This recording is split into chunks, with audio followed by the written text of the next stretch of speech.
Hello दोस्तों, नमस्कार। SM किसी चैनल में मैं आप सभी लोगों का दिल से बहुत बहुत स्वागत करता हूं। दोस्तों, इस वीडियो को स्टार्ट करने से पहले आज के दिन के जितने भी इंपॉर्टेंट लेटेस्ट वीडियो है सारे वीडियो की लिंक आपको नीचे डिस्क्रिप्शन बॉक्स में मिल जाएगी। आईआरसीटीसी से रिलेटेड भी Q2 के रिजल्ट से रिलेटेड कल आखिरी दिन है तारीख, सारा डेटा आप लोगों को समझ में आ जाएगा। जरूर इस वीडियो को देख लेना, लिंक नीचे डिस्क्रिप्शन बॉक्स में दे दी है। फर्स्ट टाइम विजिट किया तो जरूर चैनल को सब्सक्राइब कर लेना and free stock market classes को भी फॉलो कर सकते हो। लिंक ऊपर आई बटन पे या नीचे डिस्क्रिप्शन में मिल जाएगी। चलिए दोस्तों, फिलहाल इस वीडियो को स्टार्ट कर लेते हैं। दोस्तों, अभी हम लोग आ चुके हैं बिल्कुल हमारे नॉर्मल स्क्रीन के ऊपर। थोड़ा सा वीडियो थियोरेटिकली जा सकता है यहाँ पे, बट जैसे मैंने आपको बताया कि कॉन्सेप्ट ही सबसे ज़्यादा इंपॉर्टेंट चीज़ होती है, जिसके ऊपर हम लोग यहाँ पे हम कह सकते हैं मतलब स्टॉक मार्केट की लॉन्ग टर्म की जर्नी उसी के ऊपर डिपेंड करती है।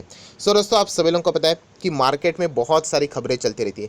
पॉजिटिव भी चलती है, आप सभी लोगों को पता है, नेगेटिव भी चलती है, अनसर्टेनिटी वाली भी चलती है। अनसर्टेनिटी मतलब शायद से वो खबर पॉजिटिव भी हो सकती है, बाद में नेगेटिव भी रुख ले सकती है। तो ऐसे बहुत सारे खबरों के चलते बाजार में हम लोग को चीज़ें यहाँ पे देखने को मिलती हैं एंड उसके चलते स्टॉक में उतार चढ़ाव देखने को मिलते हैं। मतलब अगर कोई एक स्टॉक नॉर्मली चल रहा है, अगर पॉजिटिव खबर आ गई तो यूजुअली स्टॉक तेज़ी पकड़ लेता है, नेगेटिव आ गई तो यूजुअली ब्रेक हो जाता है। तो हमारा काम क्या है, जैसे मैंने हमेशा आप लोगों को बताया कि कोई भी अगर पॉजिटिव खबर आती है तो डायरेक्टली रिएक्शन नहीं देना है कि चलो वो स्टॉक क्या कर लेते, बाय बाय बाय कर लेते, ऐसा कभी भी नहीं। पहले देखना है कि वो पॉजिटिव खबर क्या कोई फंडामेंटल स्ट्रॉन्ग शेयर से आई है या नहीं, राइट। तब जाके हम लोग कह सकते हैं कि कोई उसका इस्तेमाल हो सकता है। वरना स्टॉक देखा गया तो 70%, 80%, 90% डाउन है अपने ऑल टाइम हाई से, एंड वहाँ पे थोड़ा बहुत पॉजिटिव खबर आ गया तो वहाँ पे तो सिर्फ ट्रेडिंग का एक्टिविटी हो जाएगा। कुछ दिन के बाद प्रॉफिट बुकिंग होगी एंड बाद में हम लोग ट्रैप हो जाएंगे अगर आप एक इन्वेस्टमेंट स्ट्रैटेजी बनाते हो ऐसे स्टॉक में। तो सेम वे अगर हम लोग बात करें, कोई भी स्टॉक में नेगेटिव खबर आती है तो वो स्टॉक में गिरावट होती है, तभी भी हम लोगों ने डायरेक्टली रिएक्शन नहीं करना होता है, पैनिक नहीं करना होता है। क्यों? क्योंकि जैसे मैंने हमेशा कहा कि मार्केट में हो तो स्टॉक ऊपर भी जाएगा एंड स्टॉक नीचे भी जाएगा। आपको मार्केट में एक भी स्टॉक ऐसा नहीं मिलेगा जो कभी नीचे नहीं आए हैं और जो बहुत पुराने समय से मार्केट में अच्छी तरीके से ट्रेड कर रहा है। ऐसी बात नहीं कि अभी 4 दिन हो गया और स्टॉक ऊपर ऊपर ऊपर चल रहा है, मैं उसकी बात नहीं कर रहा हूँ। कोई भी स्टॉक कभी भी नीचे आता है तो तुरंत एग्जिट नहीं करना होता है। हमें हमेशा क्या करना होता है, गिरावट के पीछे की वजह आइडेंटिफाई करनी होती है एंड उसके बदौलत हम लोगों ने यहाँ पे डिसीजन लेना होता है। कभी कभी जो गिरावट के पीछे का रीज़न होता है वो इंटरनल रहता है तो कभी एक्सटर्नल रहता है, ये भी मैं आपको सिखा चुका हूँ। इंटरनल रहेगा तो डेंजरस बात है, क्योंकि वो सिर्फ उस कंपनी को इम्पैक्ट करेगा, ना कि उस पूरे सेक्टर को और ना ही स्टॉक मार्केट को। इंटरनल इशू रहेगा तो आप सभी लोगों को पता है कि मार्केट कल जाके 1 लाख का भी बन जाए तो वो स्टॉक शायद से उतना परफॉर्मेंस नहीं देगा, वो नीचे ही रहेगा। एंड अगर एक्सटर्नल इशू रहेगा तो हमें कोई डरने की बात नहीं होती है, वो पूरे बाजार में रिएक्शन देखने को मिल जाता है। ये इंट्रोडक्शन में क्यों दे रहा हूँ, क्योंकि ये चीज़ें मैं ऑलरेडी आप लोगों को सिखा चुका हूँ एंड इसी बात का मतलब जो चीज़ें मैंने आपको बताई है उसी बात का रेफरेंस अभी हम लोग को यहाँ पे इस वीडियो में देखने को यहाँ पे मिलने वाला है। क्योंकि ऐसी जो चीज़ें हैं, ऐसी जो एक्टिविटी है वो बाजार में देखा गया तो साइकिल की तरह चलती रहती है। कभी कभी साइकिल स्लो हो जाती है, जिसके चलते ये जो चीज़ें हम लोग को देखने को मिलती है वो कभी लेट हो जाती है। इससे कोई पैनिक होने की यहाँ पे बात नहीं। इनफैक्ट आपको पता है कि जहाँ पे मार्केट में ज़्यादा पैनिक होता है वहाँ पे अच्छा खासा एक अपॉर्चुनिटी भी क्रिएट हो जाता है। एग्जैक्टली मैं क्या बात यहाँ पे कर रहा हूँ वो अभी आप लोगों को यहाँ पे समझ में आ जाएगा, क्योंकि जैसे मैंने कहा कि बिल्डिंग डायरेक्टली बनना शुरू करोगे तो प्रॉब्लम हो सकता है। मैंने पहले आप लोगों का बेस यहाँ पे क्लियर किया है, तो अभी जाके जो बिल्डिंग हम लोग बिल्ड करेंगे वो बहुत ही आसानी से आपको समझ में आ जाएगा। दोस्तों, अभी हम लोग आ चुके हैं नॉर्मल स्क्रीन के ऊपर एंड दोस्तों आप सभी लोगों को पता है फिलहाल एक चीज़ है जो कि लगातार ऊपर जा रही है एंड वो है दोस्तों crude oil. Yes, crude oil की अगर हम लोग बात करें उसमें ब्रेंट एंड WTI भी आते हैं। अगर हम लोग यहाँ पे बात करें क्रूड ऑयल में तो ब्रेंट ये हमारे इंडिया वाला क्रूड ऑयल आप लोग चाहो तो ऐसा भी यहाँ पे बोल सकते हो। क्यों? क्योंकि ब्रेंट की अगर हम लोग बात करें जो 80% हम लोग बोलते हैं ना हमारे रिक्वायरमेंट का है, 80% क्रूड ऑयल हम लोग इंपोर्ट करते हैं वो ब्रेंट ही रहता है।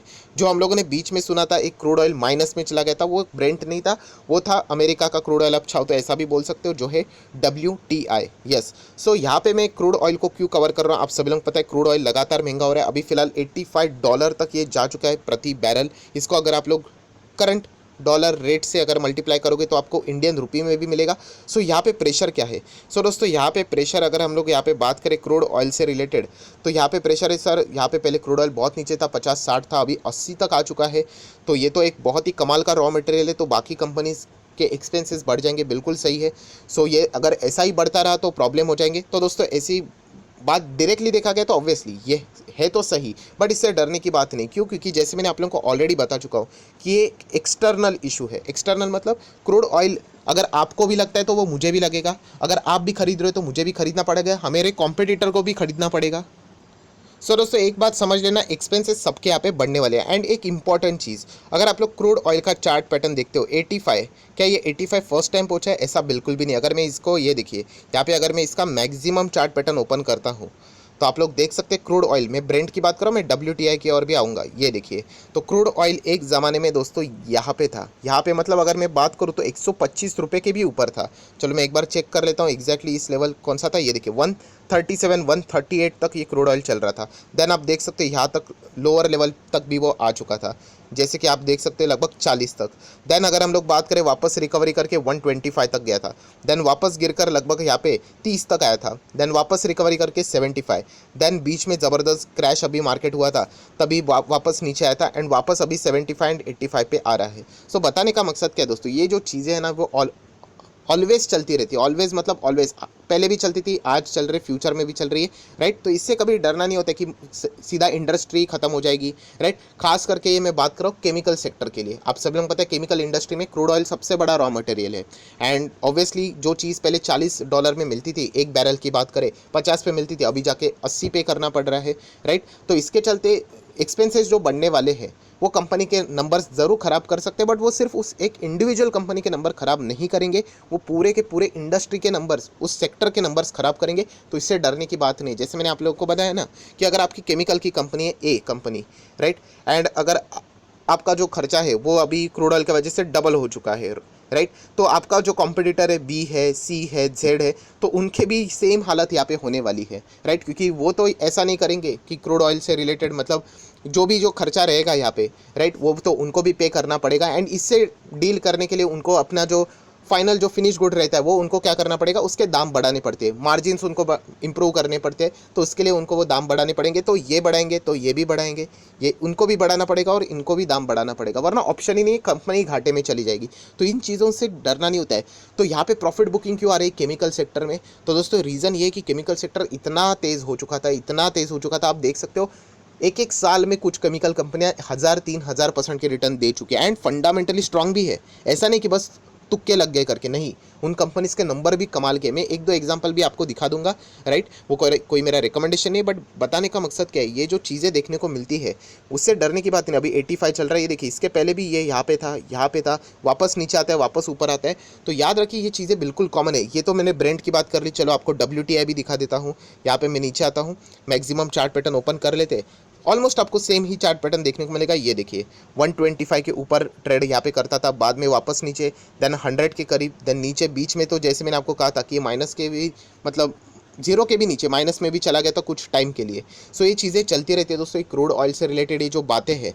तो इससे मैंने आप लोगों को क्या सिखाया, जैसे मैंने आपको बताया कि इसके चलते जो अच्छे केमिकल स्टॉक्स है उनमें हम लोग को, बाजार को चाहिए एक रीज़न, एक एक्सक्यूज़ आप बाजार को दे दो। इतना भयंकर स्टॉक जो भागा है, एक छोटा सा एक्सक्यूज़ मिल गया, क्योंकि कंपनी के जितने भी रिजल्ट अगर आप लोग चेक करोगे, राइट, उनमें हम लोग को एक्सपेंसेस बढ़ते हुए देखने को मिल रहे हैं। पहले जो एक्सपेंसेस थे, क्वार्टरली बात करें, ईयरली बात करें, उससे कई गुना ज़्यादा, सिर्फ कॉस्ट कि अगर हम लोग बात करें, रॉ मटेरियल कंज्यूम की बात करें, मैं बाकी एक्सपेंसेस की बात नहीं कर रहा हूँ, एम्प्लॉयज़ की सैलरी देते हैं, बेनिफिट्स की बात कर लेते हैं, डिप्रिसिएशन, नॉट एट ऑल, मैं सिर्फ बात कर रहा हूँ cost of material consume, raw material की अगर हम लोग बात करें, वही खर्चा बहुत ज़्यादा बढ़ चुका है। इसलिए बहुत सारे कंपनीज ऐसे भी देखने को मिल रहा है कि उनका जो इनकम था ना दोस्तों, वो पहले के टाइम 10 हुआ करता था, पिछले क्वार्टर में 20 था, इस क्वार्टर में तो 40 है, इतना भयंकर बढ़ चुका है। बट स्टिल भी कंपनी का जो फाइनल प्रॉफिट है वो लास्ट टाइम के जो प्रॉफिट थे उससे कम है। ऐसा इसलिए क्योंकि कंपनी के खर्चे बढ़ चुके हैं, महंगाई आप सभी लोगों को पता है। एंड इसमें सारे कंपनीज आते हैं, केमिकल कंपनी आती है, केमिकल देखा गया तो बहुत बड़ा इंडस्ट्री है, राइट। इसमें देखा गया तो पेंट इंडस्ट्री भी आती है जो कि केमिकल से रिलेटेड है, एविएशन इंडस्ट्री भी इसी के अंदर आती है अगर हम लोग बात करें तो, क्योंकि उनको भी क्रूड ऑयल मतलब वाइट पेट्रोल की ज़रूरत पड़ती है। सो बताने का मकसद क्या है दोस्तों, ये एक एक्चुअल में पैसा कमाने का मौका होता है। पैसा कमाने का मौका मतलब जैसे मैं ऑलरेडी सिखा चुका हूँ, this is external issue, not internal issue. अगर आपको कोई भी चीज़, फॉर एग्जांपल क्रूड ऑयल महंगा होने से पेट्रोल महंगा होता है, राइट। अगर आपको पेट्रोल 100 रुपये पे पड़ता है तो वो मुझे भी 100 रुपये पे पड़ेगा, कल जाके अगर वो 200 पे पड़ता है तो मुझे भी 200 पे करने पड़ेंगे। ऑब्वियसली इसके चलते आपके नंबर खराब होंगे तो मेरे भी होंगे। तो ये पूरे इंडस्ट्री को इम्पैक्ट करता है एंड इंडस्ट्री कभी ख़त्म नहीं होती है, राइट।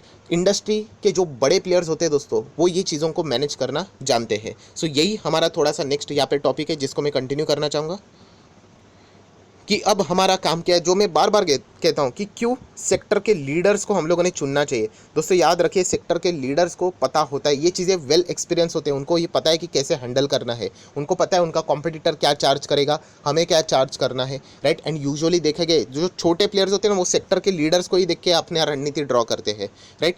तो इसीलिए कहता हूँ कि इसमें कोई डरने की बात नहीं। अच्छे अच्छे कंपनीज हम लोगों को केमिकल सेक्टर से रिलेटेड जो यहाँ पे 200 300 400 500 अच्छे नंबर्स के साथ भागते हुए देखने को मिल रहे, उनमें हम लोग को गिरावटें देखने को मिल रही। तो कोई भी आपको वहाँ पे डरने की ज़रूरत नहीं है। मैंने बार बार कहा है कि गिरावट के पीछे की रीज़न अगर आप नहीं देखोगे, ब्लाइंड फोल्डेड रहोगे, तो फिर आप पक्का डरोगे, तो फिर वो स्टॉक कल गिरेगा, 4 दिन गिरता ही रहेगा, आप पक्का एग्जिट कर जाओगे।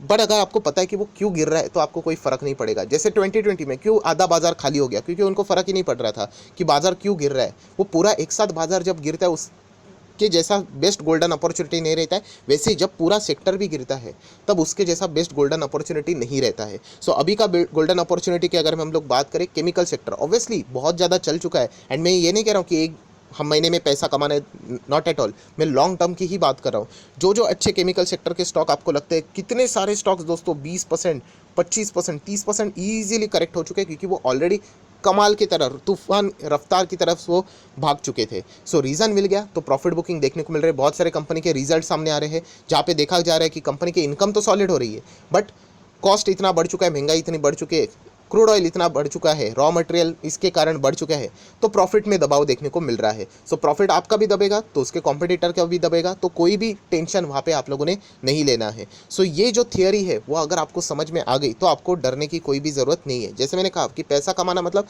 ऐसा नहीं कि बस स्टॉक का नाम देख लिया, पैसा लगा दिया, 4 दिन में पैसा बन गया और एग्जिट। नहीं, ये चीज़ें आपको सोचनी पड़ेगी, तब जाके आप मार्केट में लॉन्ग टर्म में पैसा कमा पाओगे, शॉर्ट टर्म में नहीं। सो इस तरीके की थॉट प्रोसेस आप लोगों को यहाँ पे रखनी है, जो कि एक्चुअल में दोस्तों लॉन्ग टर्म में वर्क यहाँ पे करती है। कोई इंडस्ट्री खत्म नहीं होती है। जब क्रूड ऑयल की मैं बात करूँ, जो 125 राइट 137 ब्रेंट, अगर मैं WTI की बात करूँ, वहाँ तक पहुँच गया था, क्या केमिकल इंडस्ट्री खत्म हुई? बिल्कुल भी नहीं। ये फ्लक्चुएशंस चलते रहते हैं, राइट। वो ऑटोमेटिकली अपने प्रोडक्ट्स के दाम बढ़ा देंगे, जितने भी चीज़ें। एंड जैसे मैंने आपको कहा कि अगर एक केमिकल का कोई भी प्रोडक्ट है, फॉर एग्जांपल वो पहले 100 पे था, अभी नो डाउट वो खर्चा थोड़ी ना खुद के जेब से भरेंगे, राइट। वो अगर वो महंगा करके 150 में बेचते हैं, राइट, तो कस्टमर तो नाराज़ हो जाता है कि पहले तो आप 100 में बेचते थे, अभी 150 सीधा। तो उनके पास भी वैसे कोई चॉइस नहीं रहेगी, क्योंकि वो दूसरे कॉम्पिटिटर की ओर जाएंगे, वहाँ पे भी आपको उसी रेंज में प्रोडक्ट्स अवेलेबल रहते हुए देखने को मिलेगा। अगर वो उसके कस्टमर को कैच करने के लिए जाएगा सस्ते दाम में बेचने के लिए, वो खुद कंपनी घाटे में डाल देगा।